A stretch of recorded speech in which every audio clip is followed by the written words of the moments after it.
Hello everyone, and welcome back to the channel. It's me, D Nasty. I'm glad to be here talking with you guys today. Thanks for watching this video as always, and make sure you subscribe to the channel if you want to know more content and hear more of our content. We talk about a lot of different stuff. I tend to go on tangents about, tons of different stuff. But getting right into things, this video today, I want to talk a little bit about the X-Men and some of the comics that are going to be coming out for them, sort of what the future holds for the X-Men now that they're getting a new writer, and now that, Disney just got the rights over from Fox to the X-Men. So a lot of things is going to happen in terms of the X-Men characters and merchandise, and there's going to be a big push by the company to put them front and center, you know what I mean? They might even be able to eclipse the sort of status that the Avengers have gained in recent years. If you haven't heard, I don't know if you've been living under a rock or you just haven't really been paying attention to the news as far as comic book goes, but Jonathan Hickman is going to be writing the X-Men.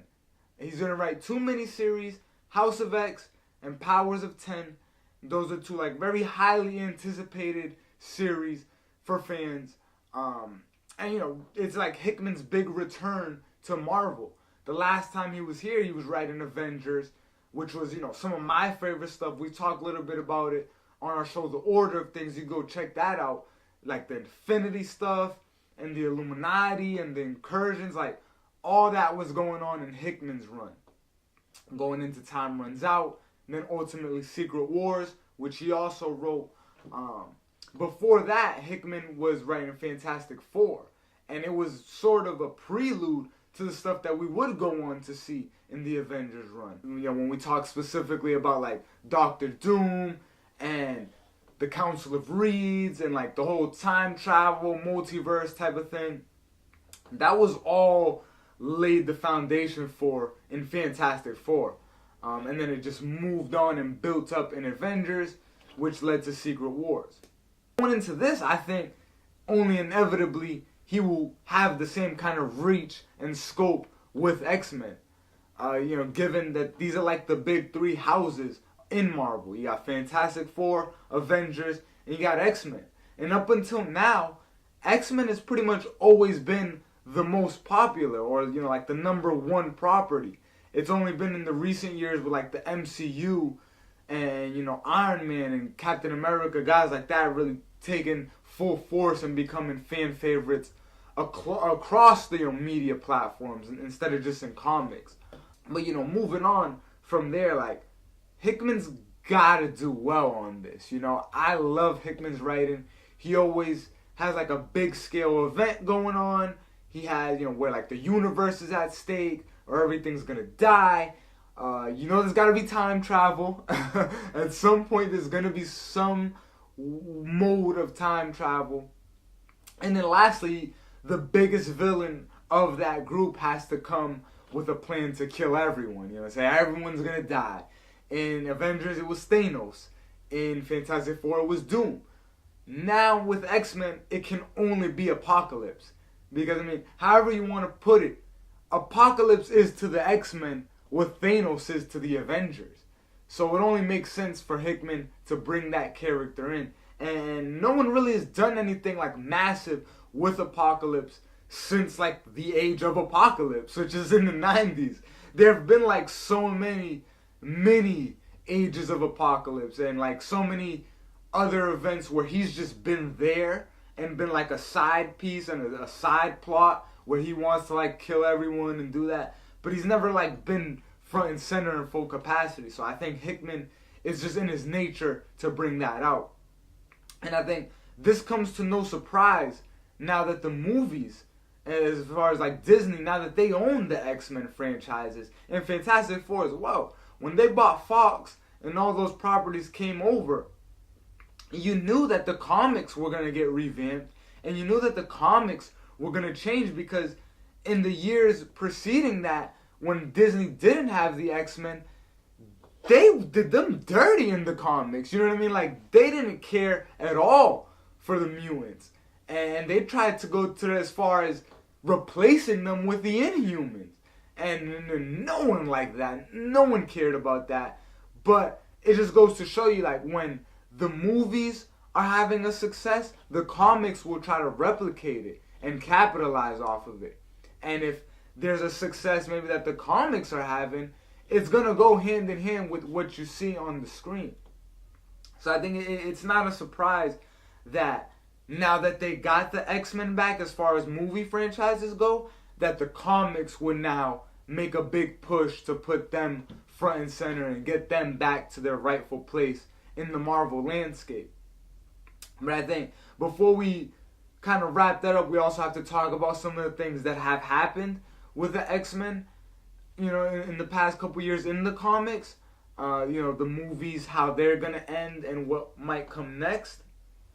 But we also have to look at how Marvel might decide to use this initiative and where we're going to go from here.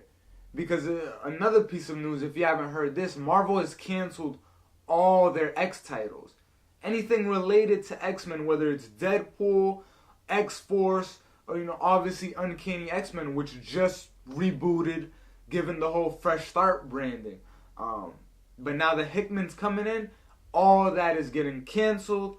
It's all getting dropped, and we're starting fresh. No pun intended.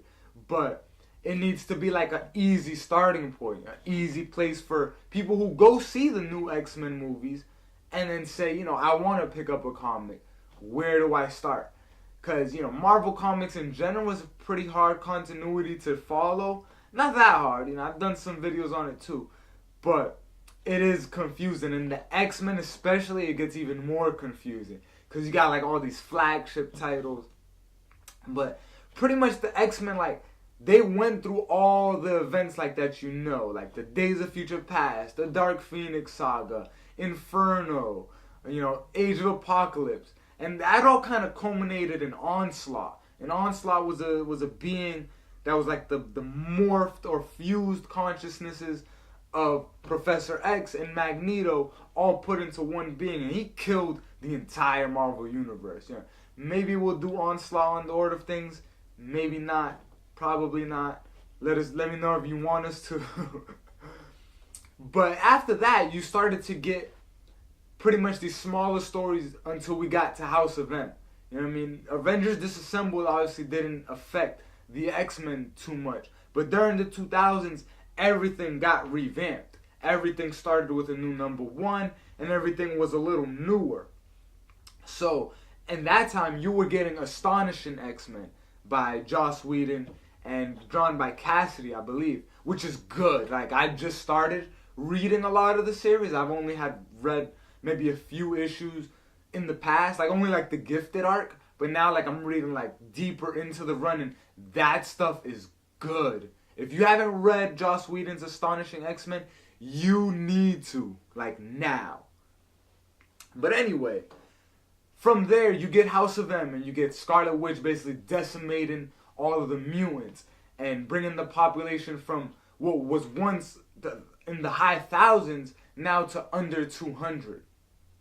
And that's where the whole Messiah complex stuff comes from. With Hope Summers being born, the first mutant since M-Day, out of decimation. And basically Cyclops starts his path to become a villain. Because it's not in the traditional sense, but he ends up having this like renowned ownership and responsibility that he feels for mutants in the wake of decimation. So in Messiah Complex, you get like Hope Summers, you get Cable returning from the past or the future, and you have like a new X-Force team with Wolverine and Deadpool. But after all that, that's sort of like where Secret Invasion came in and hit. Like the X-Men didn't get involved in Civil War too much. But once Secret Invasion hit, the X-Men kind of fell right into Dark Reign, and that was Norman Osborn being in charge of everything. He created a Dark X-Men just like he created a Dark Avengers. So the X-Men weren't really in a good place up until then, but then you got like the whole Five Lights, and that led into Avengers versus X-Men with, the Phoenix Force coming to possess Hope Summers, and, the big battle over who gets to basically make the decisions around here. And in the wake of AVX, for what was considered Marvel now, that was just Beast bringing in the past X-Men. And, you know, shit gets so crazy and so stupid. But eventually, you know, it all just culminates. Like, you know, Black Bolt detonates the Terrigen bomb, and mutants start dying because of the mist, and they go to war with the Inhumans, which they lose. And out of that sparks the gold and the blue runs, which are the two teams of the traditional characters, and then the time-displaced ones, X-Men Red after Phoenix come back. Cyclops ends up being killed by the Terrigen Mist, but he'll be back too. Wolverine died during Marvel Now. He'll be back too. So you just see, so now all of the, you know, all of these events that have happened, it's all getting wrapped up. We're in the aftermath of it all. But now as things start to come back into the fold and all the old plot lines start to get fixed and loose ends are tied up, Hickman will hopefully come in and sweep it all and make it nice and pretty, you know. I'm confident that he will do it justice because I'm a big Hickman fan. He can't write a bad story. You know, like, Hickman can't write a bad story. It's just not possible for him to do. So his X-Men is going to be great. And he should probably write Uncanny for a while after he does these two miniseries as well. So let me know what you guys think about Hickman writing the X-Men and what you think his story is going to be about and where that story is going to go. We've seen a lot of X-Men stories. It's about time we got some new takes and some new concept designers to create a platform for these characters, you know, like Wolverine and Phoenix that we love and I love so much. So I'm very interested to hear what you guys think and what your thoughts are on Hickman writing the X-Men and about all the other X titles getting canceled too. Like, how do you feel about that? And just the future of the X-Men in general. If you're an X-Men fan, you're probably very excited to see what's happened, but you probably haven't been too happy about what Marvel's been doing with the X-Men in the last recent years. So just let me know, alright? Let's have a discussion. We'll keep putting up the content as always, alright? Hopefully you're excited as I am. Peace out.